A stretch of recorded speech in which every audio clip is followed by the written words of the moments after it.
The judge's pen scraped the final line of her ruling. Sloane exhaled, thinking it was finished, until Derek leaned in with that practiced smile. "This was just round one," he murmured. "Open it now," Derek said, his voice like a dare. Sloane looked at Malik, at Rowan clutching her sleeve, then back at the envelope that suddenly felt heavier than stone. The onions whispered in the pan like they were telling secrets. Malik Rivers tilted the skillet and let a ribbon of sorghum glaze finish its slow amber slide over the translucent strands until they glossed and curled. The rest of the kitchen was a low murmur, the hood's steady draw, the tick of a cooling oven, the faint clink of his Seuss knife in the back prepping tomorrow's herbs. Juniper and Smoke had survived the lunch lull the way a boxer survives an early round.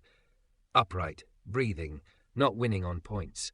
He cleaned as he moved, a habit drilled in by a grandmother who believed a messy station was a messy mind.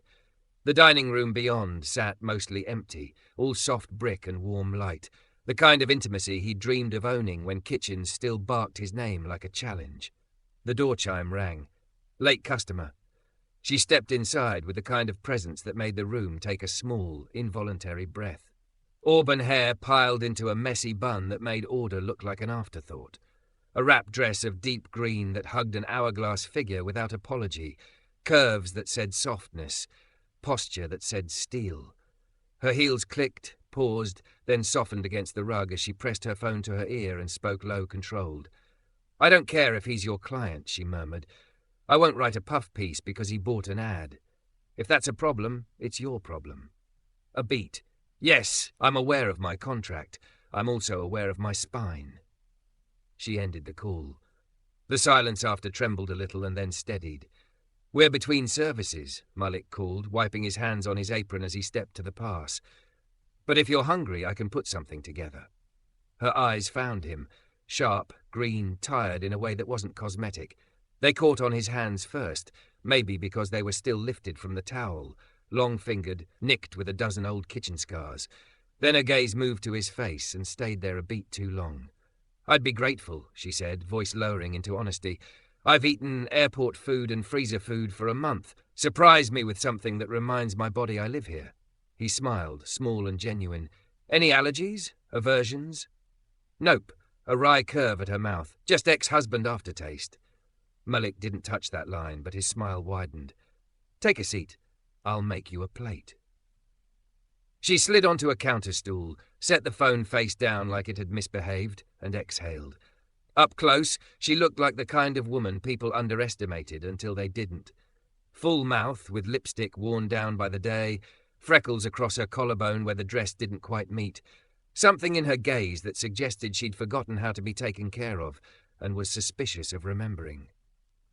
He pulled Gulf Red Snapper from the fridge, filleted with 3 clean passes, patted dry. Pan hot, a breath of grapeseed. The skin hit metal with a sound like applause. He salted from high, let the steam rise, then tipped the sorghum-glossed onions over to one side of the pan, while his other hand folded mustard greens into a pot with cider vinegar and a whisper of smoked salt. On the flat top, rounds of Beneseed corn cake browned to a crisp-laced edge. He worked in silence except for the food's conversation, and when he plated snapper, skin crackling, onions lacquered, greens bright and tangy, corn cake tucked like a promise, he slid it to her and watched. "This looks—" She stopped, fork hovering. "Like somebody wrote me a letter." "Eat the letter," Malik said softly. She did.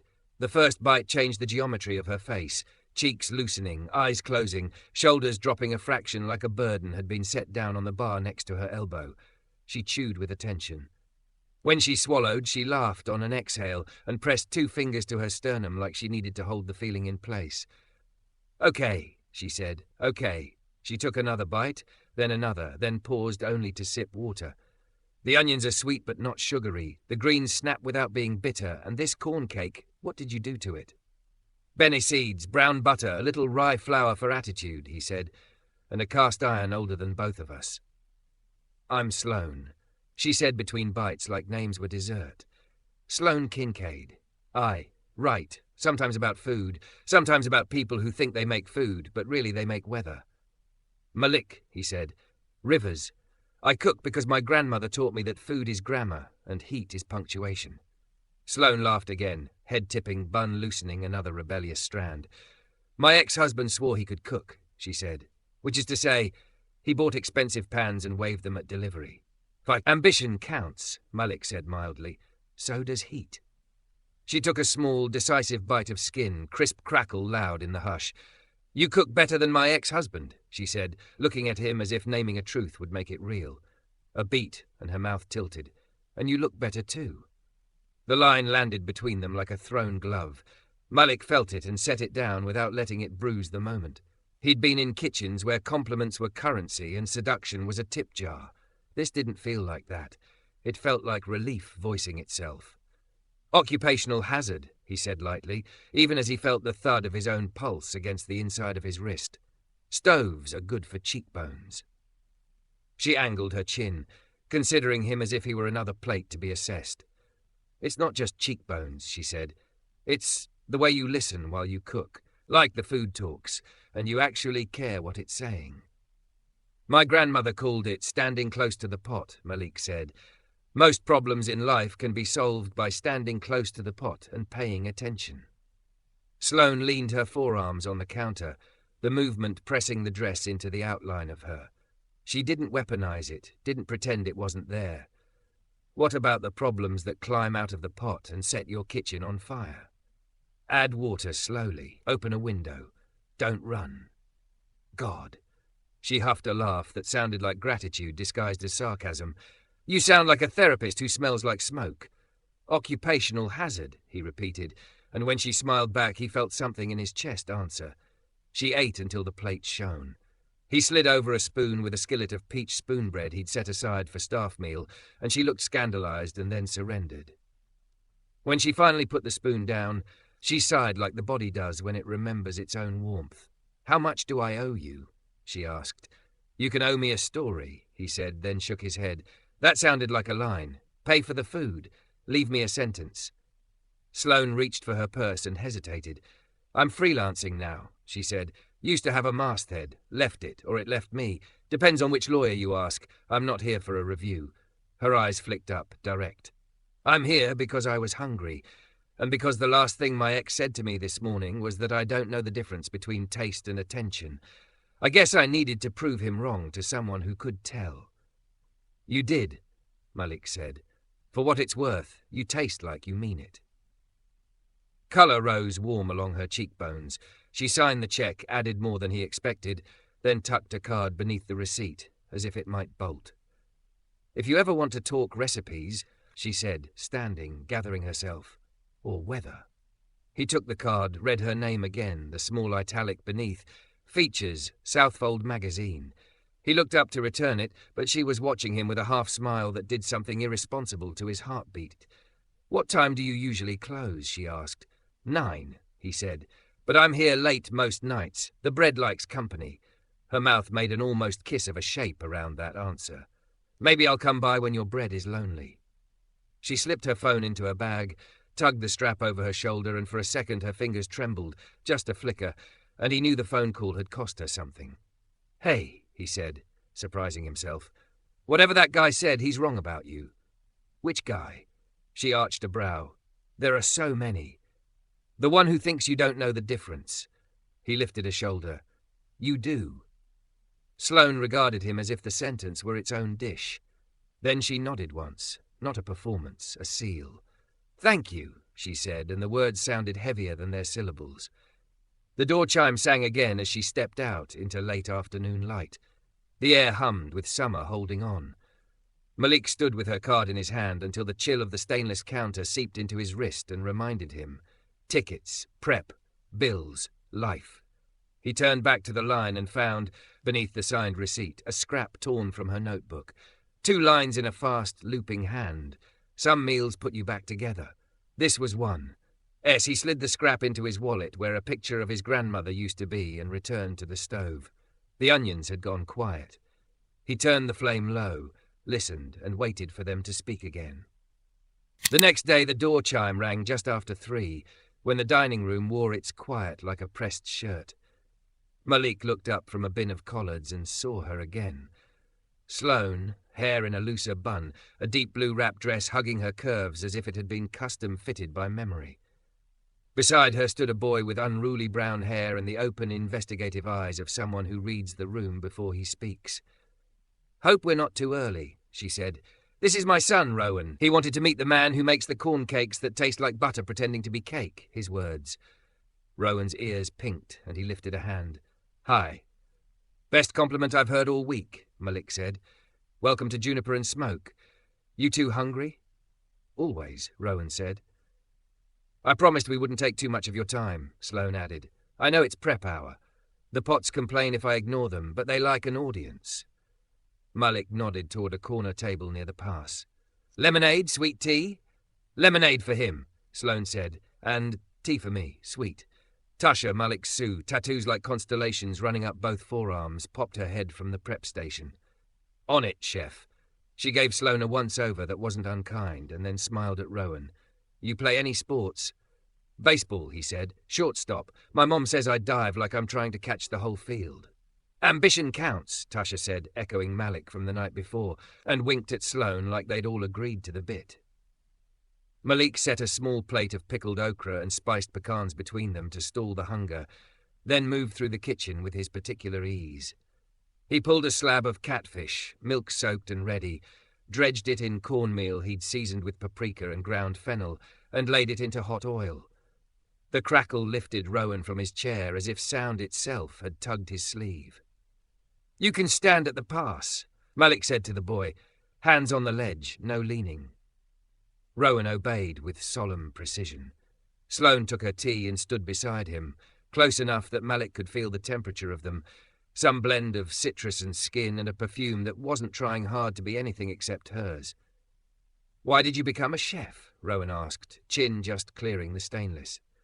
Malik flipped the fish once, then again small flicks of the wrist. "Because my grandmother ran a kitchen as if it were a church," he said. "People came broken and left better, even if all she offered was beans and cornbread. I liked the idea that heat and time could repair a person." Sloane's mouth softened in that way, he remembered. "Did she teach you?" "She taught me how to stand close to the pot." He looked from the pan to them.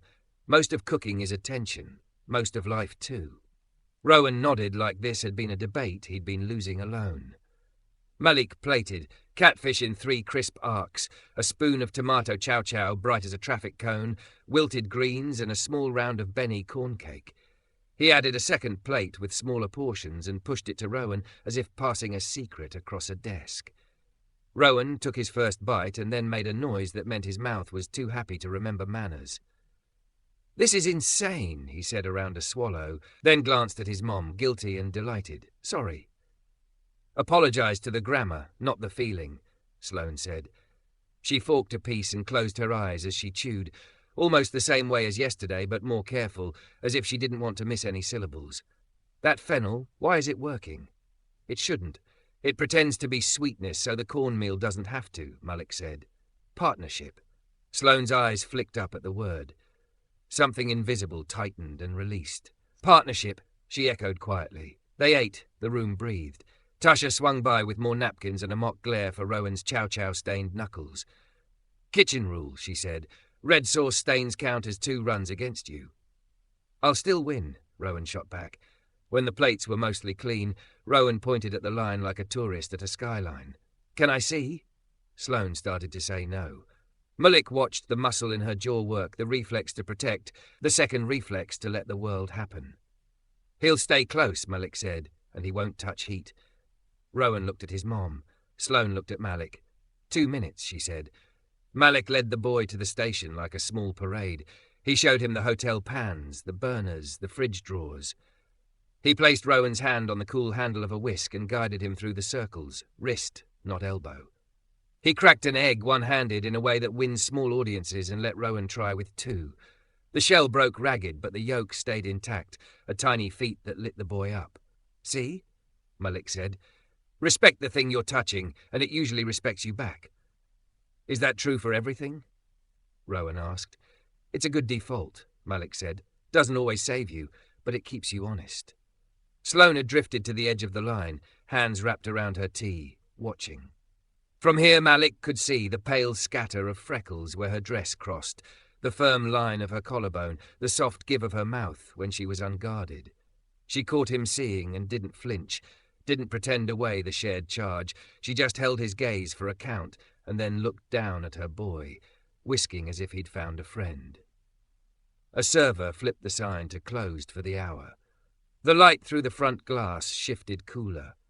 Somewhere outside, a delivery van hissed to a stop and a driver swore affectionately at a dolly. Malik felt the whole afternoon decide what it wanted to be. When they sat again, Sloane pulled a card from her purse and slid it halfway across the table without letting go. The italic under her name had changed. Freelance, it now read. Features, essays, foodways. You left Southfold, Malik said. It left me first. She managed a wry smile that didn't quite hide the bruise. My ex is a donor, and a very vocal one. He prefers his food writing glossy and obedient. I prefer it accurate. Turns out printers don't like ink that stands up. You picked your spine yesterday, Malik said. That's expensive. Worth it. It doesn't feel noble when the rent is due. She lifted a shoulder. But I can breathe. That's a currency, too. Her phone buzzed against the wood, a jittery insect sound. Sloane didn't check it, and Malik felt a private savage satisfaction on her behalf. Then, as if to punish the defiance, the phone buzzed again and again. 3 messages lit the screen, the preview cruelly legible. We need to discuss Rowan's environment. Your choices affect more than you. Call me before this escalates. Rowan had wandered back to the pass, talking to Tasha about whether baseball seasons had sources. Sloane turned the phone over, face down. She inhaled, exhaled. Derek, she said. Your ex, Malik said. He's persuasive, she said. He donates. He sits on boards. He uses words like standard and appropriate when what he means is mine. The urge to fix rose in Malik the way heat does, fast, useful if aimed, destructive if it boils over. He tempered it the way he'd learned to temper chocolate, slow, steady, never losing the shine. You don't owe me an explanation, he said, but if he brings that into this room, he'll meet my grandmother's ghost, and she carries a spoon. Sloane laughed. Short, bright, like a light switch thrown. God, I needed that. Rowan returned with a flower fingerprint on his cheek like a benediction. Can we come back? He asked. Tasha said I could learn how to fold the towel so it looks like a swan, but not for eating. You're welcome any time, Malik said. He looked at Sloane when he said it, and he meant the wider sentence. They lingered. Sloane asked about the framed photograph near the espresso machine, an older woman in a floral dress with wrists strong enough to wrestle cast iron. Etta Rivers, Malik said. She raised me on gumbo and advice. She told me every recipe starts with listening. She would have liked Rowan, Sloane said. She would have liked you because you eat like you're listening, Malik said, and felt heat rise under his own collar at his audacity. Sloane didn't look away. I'm out of practice, she said. At being seen. At being allowed to feel something good in the middle of a weekday. Practice is just repetition with hope. He glanced at Rowan. I can box dinner if you've got practice tonight. Homework, Sloane said. A math worksheet disguised as war. I can make math sweeter, Malik said. Bring him by after. There's a peach spoonbread with his name on it. Rowan whooped softly, then pretended he hadn't. Sloane smiled into her tea. They left around 4. Malik watched through the front window as the two of them crossed the sidewalk to a dented hatchback that had seen more loyalty than oil changes. A black sedan idled half a block down, heavy tint, the kind of car that announces itself by refusing to be part of the world. Malik's spine took notice. He saw Sloane put a hand on Rowan's head as he climbed in, saw her check her phone, read, and go still. Saw her straighten with that same square-shouldered resolve he'd admired the first night. He turned the closed sign to open and went back to his station. The collards needed salting. The batter had rested long enough. Tasha set up the fry baskets without being asked. All good? She said finally. For now, Malik said, and tasted the greens again, trusting his tongue. At 5, the door chime started its slow rhythm, and the room filled with the sound of people coming to be put back together. At 9, between tickets, Malik stepped to the front to catch a breath and found an envelope tucked into the door jamb. No stamp, no address. He opened it with a paring knife. Inside, a printed complaint form with blanks waiting for names and a sticky note in a hard, careful hand. Consider your compliance. Some of us are watching. He looked down the block. The sedan was gone. The taste in his mouth turned metallic, like a pan left on too high without oil. He folded the paper, slid it into his apron, and went back to the line. The night was still cooking, and there were people who had come for repair. He would stand close to the pot. He would listen. And tomorrow, he decided, he would make a phone call before anyone else did. The envelope rode Malik's pulse all night. He set it on the tiny table in his apartment above the restaurant, ate leftover greens cold from a deli cup, stared at the printed complaint like it might sprout a signature while he slept. At 6, he gave up pretending he'd slept at all and went downstairs to mop a floor that already shone. At 8, he called the health department. "This is Chef Malik Rivers at Juniper Smoke," he said to the receptionist's bright voice. "I'd like to request a full inspection today, if possible."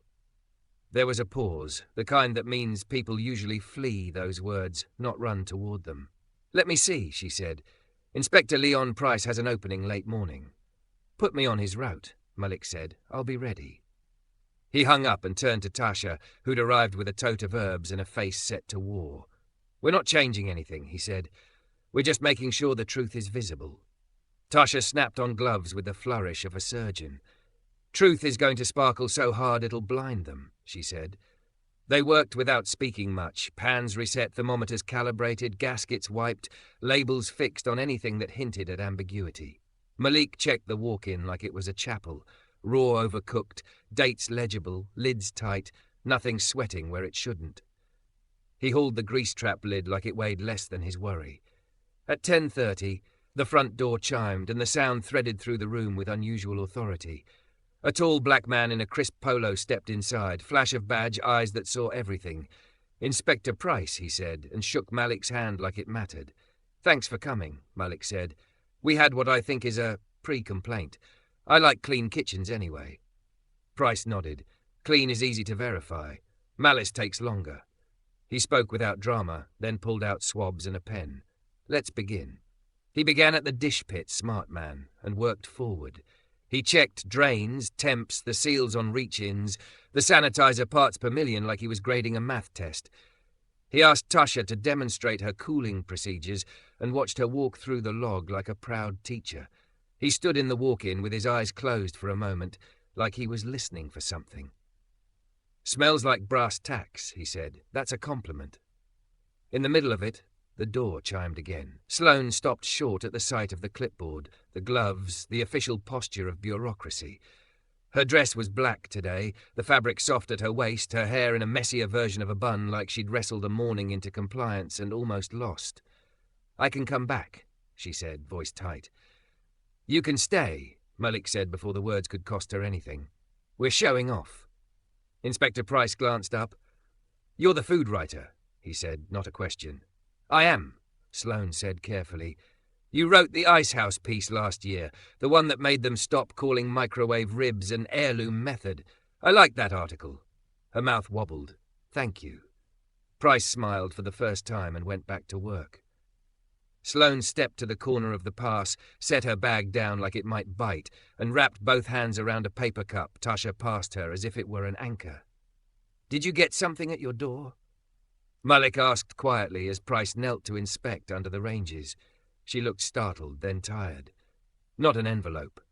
She nudged her phone toward him on the counter, screen lit with messages she hadn't opened. 3 voicemails from Derek, 1 from his lawyer. The subject lines before the audio kicks in say helpful heads up and concern for Rowan's exposure. "We control what comes through that door," Malik said. "Here." "Here," she repeated, as if tasting the word for iron content. Price finished his rounds with a surface swab of the butcher block and a look into the dry goods that made Malik absurdly proud of his labelled bins. Then the inspector stood at the pass with his pen poised over a form and looked at Malik, then Sloane, then Tasha like he'd taken attendance. "0 critical," he said. "0 non-critical. Records immaculate. Procedures consistent. If someone files something, this will be my first paragraph." He signed with a neat, firm hand and tore off the top copy, sliding it across the counter. "You'll get the formal report by email tonight." "Inspector," Malik said, the air expanding in his lungs for the first time since the envelope. "Thank you." Price lowered his voice. Off the record, the complaints that come from boardrooms smell different than the ones that come from stomachs. If a boardroom is involved here, document everything. Keep your receipts, and don't answer doors you don't have to. He glanced at Sloane without theatrics. And you, make sure the people you eat with know where you eat. It can save time later. Sloane met his gaze. I understand, she said. Thank you. After he left, Malik leaned his elbows on the pass and let his weight into his hands. Tasha whooped softly and slapped a sanitized towel against her thigh. We sparkling, she said, relief making her goofier than champagne. We so clean I feel like we need dirt to feel grounded. Sloane didn't whoop. She pressed her palm flat on the counter and exhaled, not pretty, just honest. I thought I was going to throw up, she said. You didn't, Malik said. I was going to offer to never come back, she said, staring at her own hand like it might betray her. To take myself out of the equation, I wanted to be noble and practical and spare you. But standing here while someone measured a thing you already do right, I realized Derek doesn't get to erase the places where I feel safe. Malik straightened. This room is yours the same way it's Rowan's and Tasha's and my grandmother's, he said. It belongs to anyone who treats it like a promise. Sloane's eyes shone, not with tears exactly, but with something that made him want to fold her into a cabinet and hide her from weather. She laughed once, shaky. A promise, she said. That's what it feels like when I'm here. Like someone put on an apron and said, I got you for an hour.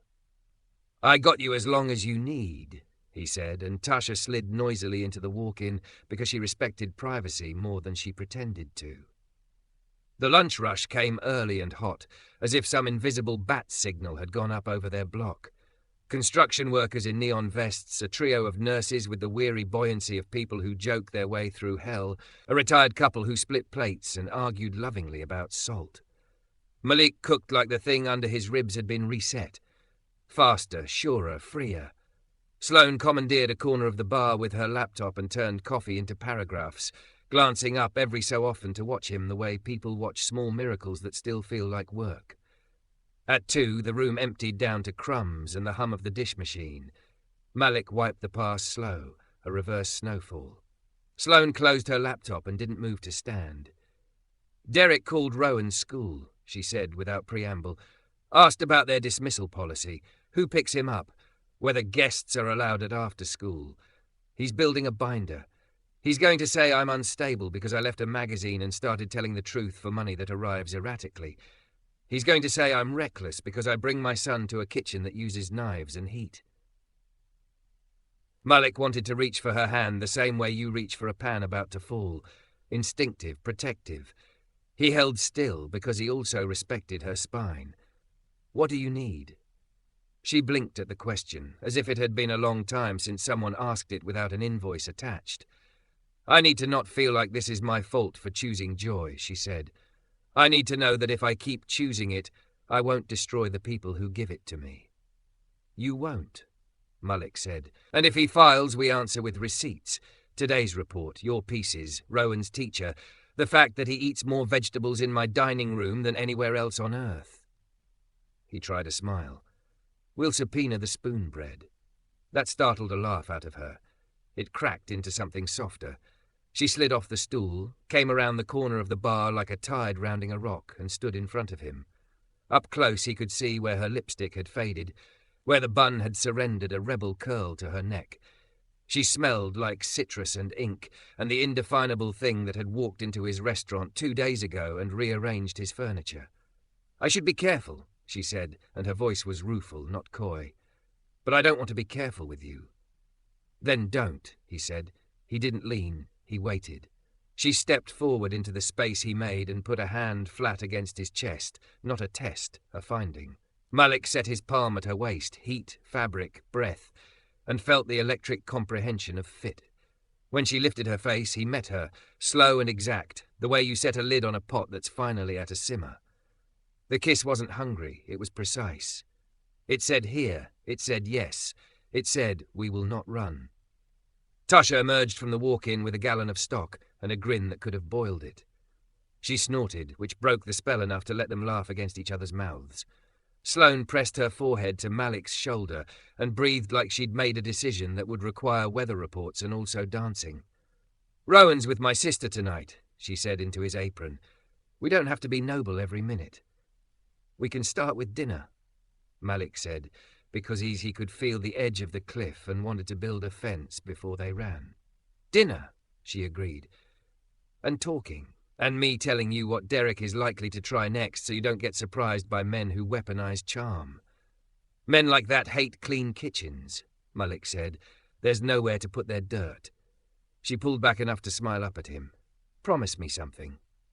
"If I can." "When it gets loud, and it will get loud, don't stop doing the things that make you you. Don't stop seasoning with your own hand. Don't stop trusting your mouth. Don't stop standing close to the pot." "I won't," he said. "Promise me something back." "What?" "Don't let him trick you into mistaking caution for virtue." Sloane nodded once, a small vow that felt bigger than documents. "Okay," she said. "I'll try."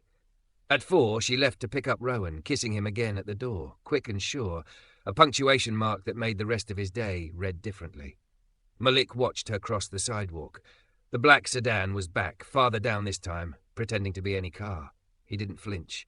He wrote down the plate number on the corner of a ticket, folded it into his apron, and went to check the evening's reservations. By 5, the city pushed new bodies into his chairs, and he cooked like prayer. Between orders, he opened his email and found Inspector Price's report already there. Perfect score in caps he hadn't expected from a bureaucrat. He printed it and taped it to the host stand where anyone with eyes could read. At 9, after the last plate went out and the hood cut its thunder to a purr, Malik sang under his breath while he scrubbed the flat top. It was an old hymn Etta used to hum when she'd decided worry had had enough of her. He felt the tune move through his wrists and into the steel. He didn't notice the knock at the back door until Tasha froze, stock ladle suspended. He wiped his hands, nodded to her to stay put, and went to open it. A man in a navy suit stood in the alley glow, smile like a polished door. No sedan in sight now, because smart men let their shadows leave first. "Mr. Rivers?" the man asked, voice smooth. "I represent Derek Kincaid. He asked me to deliver a friendly reminder regarding zoning and a request for your cooperation." Malik looked at the hand extended with a card he didn't take. He thought of Sloane's hand on his chest, of Rowan whisking like a metronome. He thought of Etta's spoon. "You can email me," he said. "The kitchen is closed." He began to close the door. The man's smile held. "It would be wise not to involve yourself further with Miss Kincaid, for your business." Malik let the door swing shut until only a slice of alley remained. "Here's my friendly reminder," he said, calm as a simmer. "I built this room on heat and honesty. We're in full compliance. If you try to make my kitchen part of your custody play, you will find out how fast a community can boil. Good night." He closed the door gently, slid the bolt, and stood with his palm on the cool metal. Tasha exhaled. "Trouble?" she asked. "Weather," Malik said. He put on a pot for stock and turned the flame low. "We'll stand close. The neighborhood learned how to hold a line." Word about the inspection and the friendly reminder didn't stay quiet. Nothing honest ever does. By noon the next day, a laminated copy of Inspector Price's perfect score hung near the host stand, where sunlight turned it into stained glass. Tasha taped up a hand-lettered sign beneath it. "This kitchen feeds people and the truth." Someone snapped a photo. The photo made it to a neighborhood forum. By evening, a nurse from the night shift left a bouquet in a mason jar with a note that said, "You kept me alive through 3 doubles." A guy from the tire shop dropped off a box of jalapenos and told Malik to put heat on the lawyers.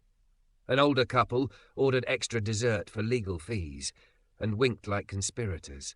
Sloane stopped by with Rowan after school, carrying a stack of library books and a protective brightness that made Malik want to set a table around her and bar the door. Rowan slid behind the pass, reporting baseball stats to Tasha, while she taught him how to fold a bar towel into a neat triangle. Sloane leaned on the counter with her tea and watched. The black dress from inspection day had been traded for a russet wrap that matched the stubborn in her hair. There was a light to her that didn't pretend the shadows weren't there. It just refused to let them win. "How bad is it?" Malik asked. She didn't fake a smile. "He filed a motion to review custody," she said. "Emergency hearing scheduled for 2 weeks out. His affidavit says instability 8 different ways. He included a very creative interpretation of unsanitary, which I think he pulled from an episode of Prestige television. "We have the report," Malik said. "We have Price." "We do," she said, and then, like a confession, "I hate that I'm afraid anyway." "Fear's honest," Malik said. "We'll give it a chair, feed it, and send it home tired." She laughed once, then covered his hand with hers on the edge of the pass. The contact registered like heat. Present, useful, not to be wasted. "I can't protect you from being dragged into this." "You aren't dragging me anywhere," Malik said. "I walked here." Rowan piped up without looking. "We will win because I'm good luck," he said. "Also because Chef is fast at cutting." He shivered his hands like knives, and Tasha applauded solemnly. That night, the sedan parked closer. Malik wrote the plate again, as if numbers could be turned into spices to fix the taste of it. When he locked up, Sloane waited beside her hatchback with a plastic bag of leftovers and a stubborn chin. "Come upstairs," he said before he thought about it. 10 minutes. I'll send you with warm bread." The apartment above Juniper and Smoke was small and square and faithful. A 2-burner, a couch too honest to pretend it was anything but a couch, a wall of cookbooks with margins annotated like prayer. Sloane walked the perimeter like a museum patron and stopped at the window over the sink. From here you could see the roof lines lean toward each other like gossiping elders, the alley's rectangle of light, the place where the sedan's shadow had stalked the curb. "Do you ever think about leaving?" she asked. "Selling? Starting over in a town that doesn't have donors with opinions?" "I left once," he said, pulling a loaf from the oven he kept too hot on purpose. "I came back because Etta's grave is 2 buses and a walk from here, and because the people who taught me how to cook still come in on Tuesdays and ask for the catfish the old way and then tell me what's wrong with my new way. I don't know how to be another kind of man." Sloane turned. The wrap dress gathered at her waist like a promise tied in a knot you didn't want to undo. "I don't want you to be another kind," she said. "I want to stop apologizing for wanting the one you are." He set the bread on the counter, and the steam rose around them like an altar's breath. Something in his chest loosened, something else braced. "Then stop," he said. She stepped into him, hands going to his shoulders, and he found her mouth like a place he already knew the map to. The kiss wasn't an escalation, it was a calibration. They broke only when the oven's timer muttered at them like an old auntie who disapproved of burning good wheat. "Rowan," she said, breathless and smiling and properly alarmed. "I have to get him home." "I'll walk you down," Malik said, and did, his palm at the small of her back, not to claim, just to remind her of a temperature that would hold. 2 days later, Derek tried a new angle, charm disguised as concern. A letter to the editor in the city's glossy magazine wondered, in gentle paragraphs, whether romancing chefs might compromise a journalist's objectivity, and if children should be exposed to back-of-house environments where safety standards are a mystery to the public. The photo beside the op-ed was artfully blurred, but anyone who had eyes and a map could connect the dots. Auburn hair, dark apron, light through brick. Sloane read it at the corner of the bar and shook once from neck to navel, not with fragility, but with the body's instinctive revolt against coercion, dressed up as etiquette. She took a breath, steadied, and opened her laptop. The keys clacked like castanets as she wrote. Malik cooked an order of catfish and could feel her sentences accumulate like stock reducing, growing deeper as they lost what they didn't need. She hit publish on a piece titled "What a Clean Kitchen Looks Like," and subtitled it with the date, the time, the inspector's name, and the phrase, "Ask me for my receipts. I brought extras." She wrote about Etta's rule of standing close to the pot. She wrote about the difference between mess and rigour, between hunger and manipulation, between kitchens that feed and kitchens that extract. She wrote about community. She never used Derek's name. The city read it like hungry people read menus. Comments turned into testimonials. A teacher wrote that Rowan was thriving, curious, safe. A nurse said she'd watched Malik rinse a cutting board like a surgeon scrubs a hand and had never trusted a kitchen more. Inspector Price dropped a note from his professional account. "Our report speaks for itself. Miss Kincaid speaks for everyone else." 2 nights before the hearing, Rowan's team hosted a twilight game under field lights that made the dust look like gold. Malik took the far bleacher so he could see without being seen. Sloane sat a few rows down, hair braided for discipline, eyes following every pitch, her hands clenched inside her coat sleeves. Rowan made a diving stop at short and threw a laser to first. The bleachers exploded. Sloane stood and yelled his name like it could wrap around him and protect bones. When she turned to sit, she saw Malik. The smile that shot across the rows found him with pinpoint accuracy. He lifted a hand, kept it low, an agreement stitched through light. He was halfway to his truck afterward when a voice cut across the parking lot. "Mr. Rivers." Derek Kincaid had a face that would photograph well and a soul that refused to. He wore money like a layer under his skin, nothing flashy, all assumption. His tie was the blue of a pool you weren't invited to swim in. "I'm going to make this easy," Derek said, stepping into the throw of a street lamp. "Withdraw. Stop seeing Sloane. My petition will adjust. If you don't, your name and your establishment will be attached to phrases like reckless endangerment and negligent exposure before your soup of the day cools. You know how fast a reputation curdles." Malik let the words finish hanging like damp laundry. He looked beyond Derek, to where Rowan sprinted to Sloane with his glove in the air, shouting. He looked at Sloane's posture when she knelt to his level, at the way her hand cupped the back of her boy's head with gentle command. He let that sight set his answer's seasoning.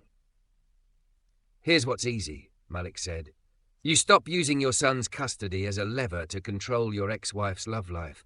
You stop sending men to my back door. You show up in court with your best story, and I'll show up with my kitchen and my inspector and a neighborhood that eats here because their bodies tell them it's safe. You're not the only person in this city with a clipboard." Derek's eyes chilled a degree. "You think the court wants your neighborhood?" "I think judges eat dinner too," Malik said. "And I think some of them like cornbread." Derek stepped closer, smiling the way a knife smiles. "You're outclassed." Malik didn't step back. "I'm home," he said. Sloane reached them before the air broke. She put a hand on Malik's forearm the way someone puts a hand on a guardrail in a storm. She didn't look at Derek. "Rowan's hungry," she told Malik. "We're going for burgers. Do you—" "I've got late prep," he said, understanding the code she'd offered. "I don't want you in his line of sight any longer than necessary. But save me a fry, in theory." She smiled. The smile was small and exact and entirely for him. To Derek she said nothing, which turned out to be louder than anything words could do. She took her son's hand and walked away. On the morning of the hearing, Sloane came to the restaurant early. Dawn ran its pink forearm along the brick. The city yawned and stretched. She wore a navy suit that meant business and boots that meant she didn't plan to wobble. Malik had coffee waiting and a biscuit that steam-sighed when she cracked it. They sat at the corner of the bar where first compliments had found air. "I'm terrified," she said, no bow on it. "I know," he said. "If this goes sideways, I don't want you to think." "I love you," he said, clean and unadorned. She inhaled as if he'd opened a door into warmth. Her eyes filled, not with panic, but with the recognition of a thing she'd kept alive by protecting it from the weather. "I love you too," she said, and it wasn't a surrender, it was a stance. He kissed her forehead, then both palms, then the undersides of her wrists, where the pulse declared itself. "You go tell the truth," he said. "I'll keep the pot steady." She stood, straightened the jacket that made her look like the headline of her own life, and tucked the perfect score copy into her folder like a shield. At the door, she turned back. "Stand close," she said. "Always," he said. The bell chimed as she left, and the day began, and the kitchen warmed, and somewhere across town a courtroom was unrolling its carpet for the theatre of people saying what they swore they meant. Malik lit the burners. Tasha tied her apron twice. The first ticket rolled off the printer with a tiny chime that sounded to Malik's ear like hope announcing itself without apology. The courtroom smelled like lemon cleaner and recycled air. Sloane sat at counsel table with her attorney, Priya Dalton, a woman whose quiet voice had a way of rearranging rooms. Across the aisle, Derek Kincaid adjusted a cufflink as though the metal knew who paid for it. His lawyer whispered into his ear and he smiled like a man posing for a board portrait. "Case number 24, FD 7826, the clerk said. "Kincaid versus Kincaid, motion to modify custody." Judge Alina McRae entered with the efficient stride of someone immune to theatre. Everyone rose, sat, paper rustled, throats cleared. The day clicked into gear. Back on Juniper and Smoke's line, Malik lit the burners. He stacked skillets like armor, pinned the perfect score to the espresso machine with 2 magnets and wrote today's special, "Courage is hot and best served now." Tasha snorted when she saw it and started whisking aioli like it owed her money.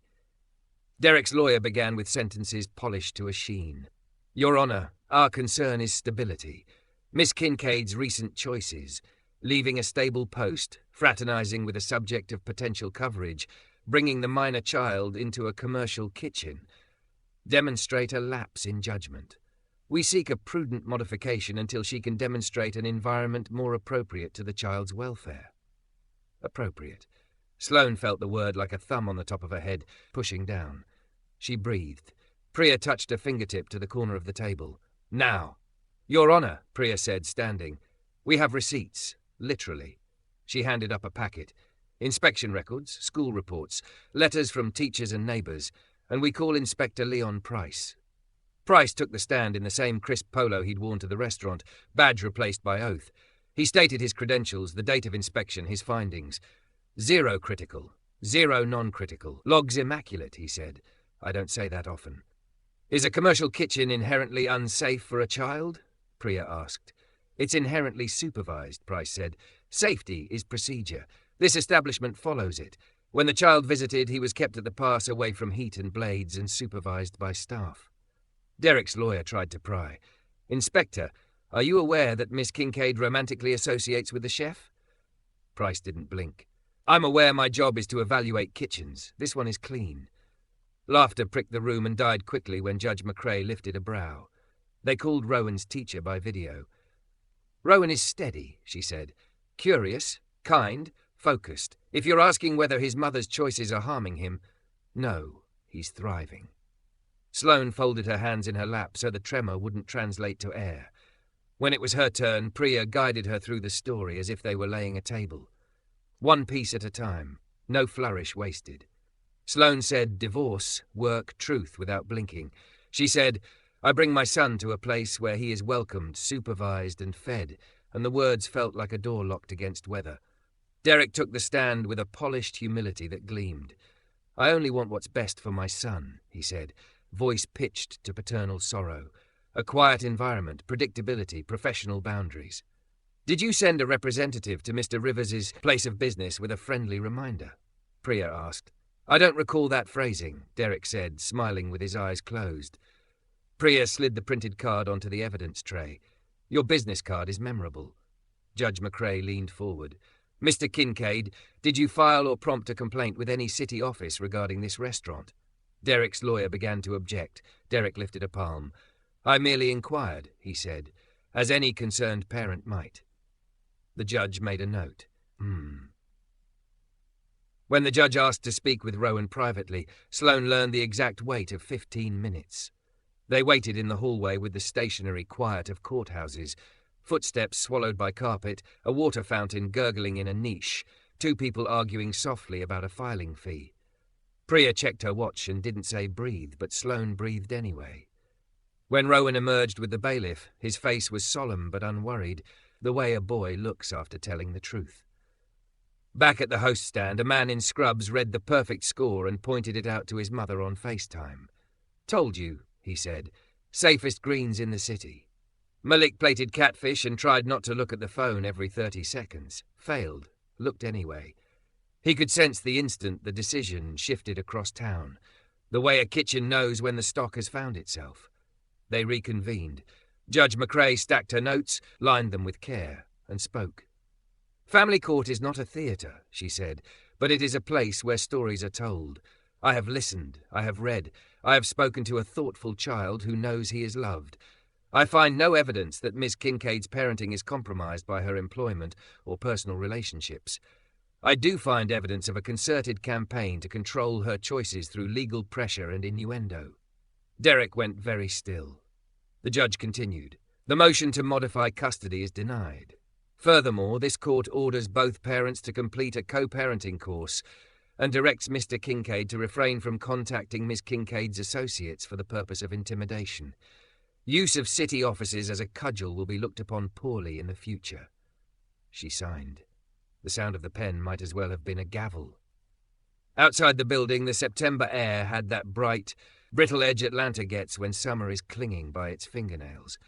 Sloane sat on the steps with Rowan and Priya, laughed once in a cracked, astonished way, and cried without hiding. Rowan leaned into her, unembarrassed. "We good, Mom," he said. "We're so good." "We are," she said into his hair, then wiped her face and texted 2 words. "We won." The chime at Juniper and Smoke is small, but that afternoon it rang like a bell tower. Malik didn't read the text. He felt it. He leaned against the pass and lowered his head for a second, a prayer without words. When he looked up, the line had a new looseness, like a held breath let go. They came at 6. The whole trio, light on their feet in a way that made the room brighter. Sloane in a dress the colour of wine, curves doing what curves do when relief loosens a spine. Rowan in a shirt he'd clearly chosen himself. Priya with a smile rare enough to be a holiday. The neighbourhood applauded without coordination. Someone whistled. Tasha banged a spoon on a pan until Malik confiscated her percussion. Sloane didn't go to a table. She went behind the pass and reached for Malik, as if there were no point pretending she wanted anything else. The kiss wasn't long. It didn't need to be. It said thank you and stay and I'm here. "Special tonight?" she asked when they came up for air. "Catfish," he said, "and future." They ate at the corner of the bar, Rowan holding forth on a double play like it had saved democracy. People sent desserts by accident. The nurse from the night shift left another bouquet and told Sloane she could borrow courage any time. Inspector Price came in with his wife, took the worst table on purpose, and ordered whatever Malik told him to. After close, the dining room settled into that tender hush it only wears for family. Tasha flipped chairs, humming off key. Rowan folded napkins into lopsided swans, each one better than the last. Malik disappeared into the kitchen and returned with a covered cast iron, set it on the bar, and nodded to Rowan. "Your assist," Malik said. Rowan lifted the lid. Inside, on a folded towel swan as serious as an origami apology, sat a small square box. The room tilted around it. Sloane put a hand to her mouth in the oldest gesture on earth. Malik went to one knee because some traditions are good bones to hang a life on. "Sloane Kincaid," he said, steady as a pilot light. "You walked into my quiet with a spine and a hunger and a note that said some meals put you back together. Since then you have stood close to every pot that mattered. Your kid, your work, this room, me. I want to build a life where we keep doing that. Where we cook and write and raise a boy who already knows the difference between attention and taste. Where we answer weather with heat and honesty." He opened the box. The ring was simple. A round diamond caught in a band etched with a pattern so fine you had to stand close to see it. Benny seeds, set in gold. "Marry me," he said. "Let's call this home." Rowan made a sound like a firework, trying to be polite. Tasha wiped her eyes with a clean bar towel and pretended she wasn't. Sloane let herself feel the full weight of the moment, how much she had lost, how much she had chosen, how much she had rebuilt with her hands and her stubborn heart. She thought of Derek's tie and Judge McRae's pen and Etta River's spoon. She thought of a kitchen where fear was fed and sent home tired. "Yes," she said, and her voice didn't shake. "Yes." Rowan lunged across the bar and wrapped both of them in a hug that knocked the ring box into Malik's chest and made them all laugh through tears. Malik slid the ring onto Sloane's finger. It fit like a decision finally made. The neighbourhood didn't go wild. It went warm. People clapped. Someone popped a cheap bottle with the glee of a fancy one. Inspector Price raised his water glass and said, "To clean kitchens and cleaner hearts." And his wife gave him a look that promised he'd be quoted later. Upstairs, under the small window that watched the roofs lean together, Malik set bread to rise for morning, and Sloane leaned against his back, arms around his waist, cheek to his shoulder. Rowan fell asleep on the couch with a towel swan as a pillow, the city purring through the screen like a cat that had decided, for now, to love them. "What now?" Sloane whispered. "Now we keep the burners lit," Malik said. "You write. I cook. We teach Saturday kids classes where spoon bread is math and reading is recipes. We build a menu called Standing Close to the Pot and donate the profits to the school garden. We let the future be loud and we outlisten it." Sloane smiled into his shirt. The ring caught the low light and put a tiny star on the wall. They stood like that until the timer dinged and life, as it always does, asked to be tended. Malik turned, pressed his forehead to hers, and listened to the sound a kitchen makes when the heat is right. "Some meals put you back together," she said, the first words she ever gave him, returning home. "Then we'll keep cooking," he said, "and we'll keep listening."